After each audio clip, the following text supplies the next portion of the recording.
our beloved leader of the church and father of EDSA, His Eminence Jaime Cardinal Sin,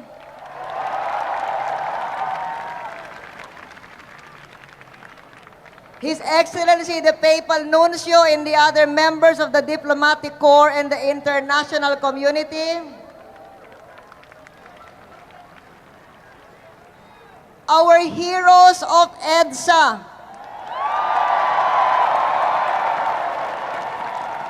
you the people, and President Cory Aquino and President Fidel Ramos,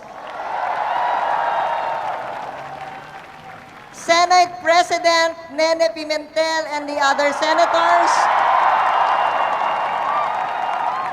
Speaker Noli Fuentebella and the other congressmen,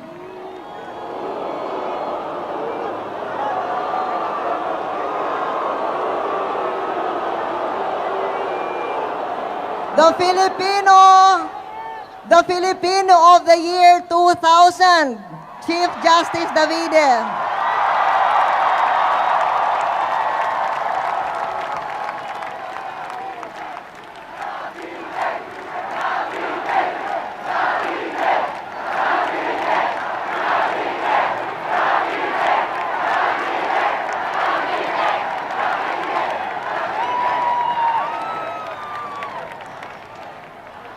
other officials of the Philippine government, mga kapatid ko dito sa EDSA at sa buong Pilipinas.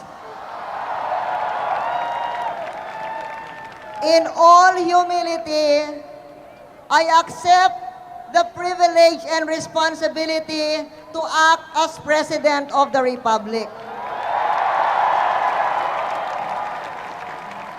I do so with both trepidation and a sense of awe. Trepidation because it is now, as the good book says, a time to heal and a time to build. The task is formidable, and so I pray that we will all be one. One in our priorities, one in our values and commitments, and one because of EDSA 2001.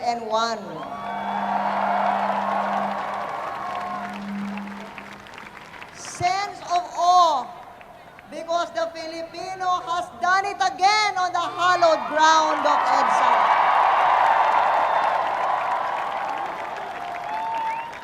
People power and the oneness of will and vision have made a new beginning possible. I cannot therefore but at this point recall Ninoy Aquino's words, and I quote, "I have carefully weighed the virtues and the faults of the Filipino, and I have come to the conclusion that the Filipino is worth dying for."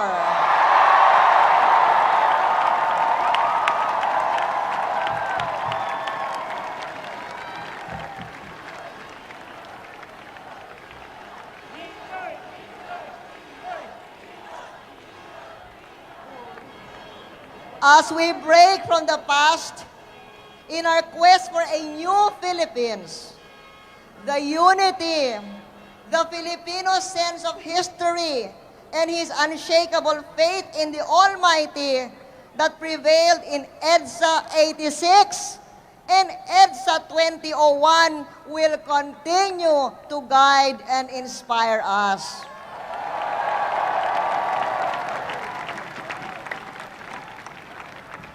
I am certain that Filipinos of unborn generations will look back with pride to EDSA 2001. Just as we look back with pride to Mactan, the Katipunan and other revolts, Bataan and Corregidor, and EDSA 86.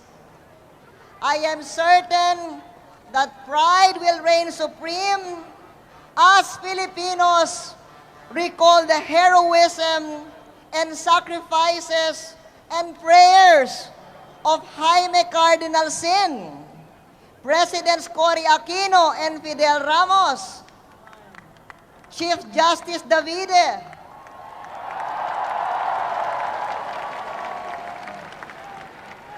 the legislators who fought the good fight in Congress, the leaders whose principles were beyond negotiation, the witnesses in the impeachment trial who did not count the cost of testifying, the youth and students who walked out of their classroom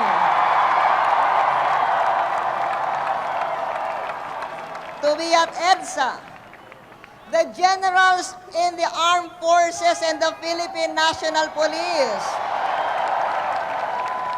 and the Filipino out there who stood up to be counted in these troubled times. The Filipino crisis and all is truly worth living and dying for. Ngunit, saan tayo pupunta mula rito? Jose Rizal, the first to articulate self-determination in a free society, provides the answer. Rizal counseled the Filipino to lead a life of commitment. He must think national, go beyond self. A stone is worthless, Rizal wrote, if it is not part of an edifice. We are the stones, and the Philippines is our edifice.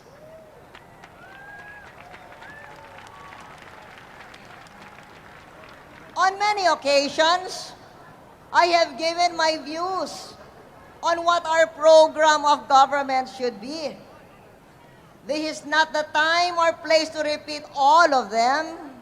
However, I can tell you that they converge on 4 core beliefs. 1, we must be bold in our national ambitions so that our challenge must be that within this decade, we will win the fight against poverty. 2, we must improve moral standards in government and society.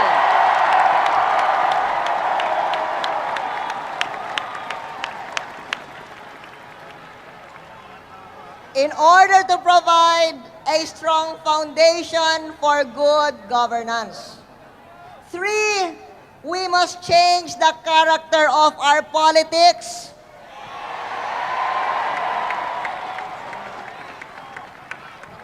In order to create fertile ground for true reforms.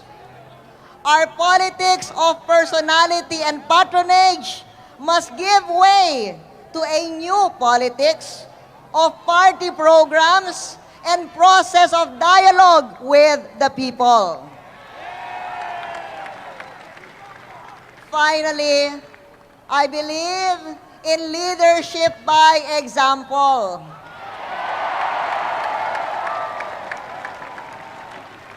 We should promote solid traits such as work ethic and a dignified lifestyle. Matching action to rhetoric, performing rather than grandstanding. The first of my core beliefs pertains to the elimination of poverty.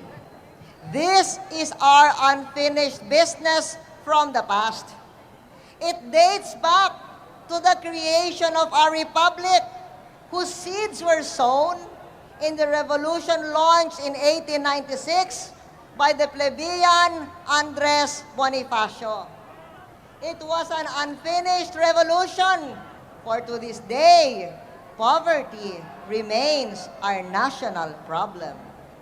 We need to complete what Andres Bonifacio began, the ultimate solution to poverty, has both a political and an economic aspect.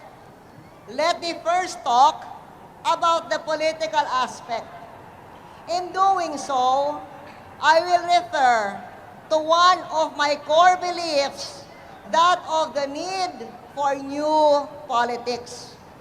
Politics and political power, as traditionally practiced and used in the Philippines, are among the roots of the social and economic inequities that characterize our national problems. Thus, to achieve true reforms, we need to outgrow our traditional brand of politics based on patronage and personality. Traditional politics is the politics of the status quo. It is a structural part of the problem. We need to promote a new politics of true party programs and platforms, of an institutional process of dialogue with our citizenry. This new politics is the politics of genuine reform. It is a structural part of the solution. We have long accepted the need to level the playing field in business and economics. Now, we must accept the need to level the playing field in politics as well. We have long aspired to be a world-class economy. Now, we must also aspire to develop a world-class political system, one in tune with the 21st century. The world of the 21st century that our youth will inherit is truly a new economy, where relentless forces such as capital market flows and advances in information and communications technology create both peril and opportunity. To tap the opportunities, we need an economic philosophy of transparency and private enterprise, for these are the catalysts that nurture the entrepreneurial spirit to be globally competitive. To extend the opportunities to our rural countryside, we must create a modernized and socially equitable agricultural sector.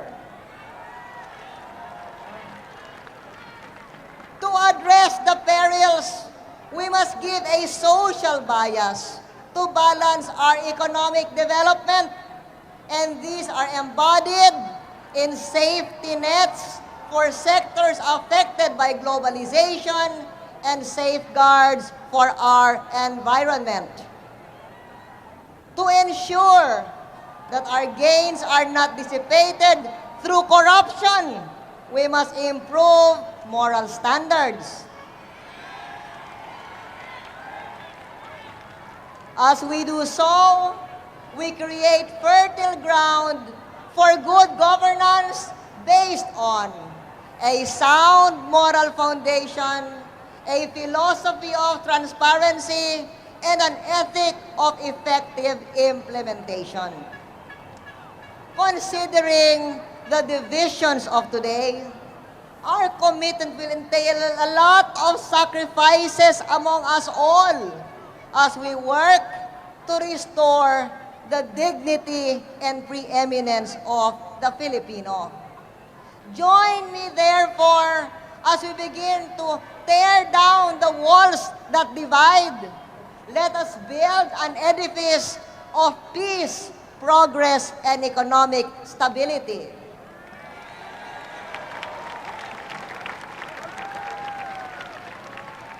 People power has dramatized the Filipinos' capacity for greatness. Great Filipinos, Filipinos of people power, I ask for your support and prayers. Together, we will light the healing and cleansing flame. This we owe to the Philippines. This we owe to every Filipino. Thank you, and may God bless us all.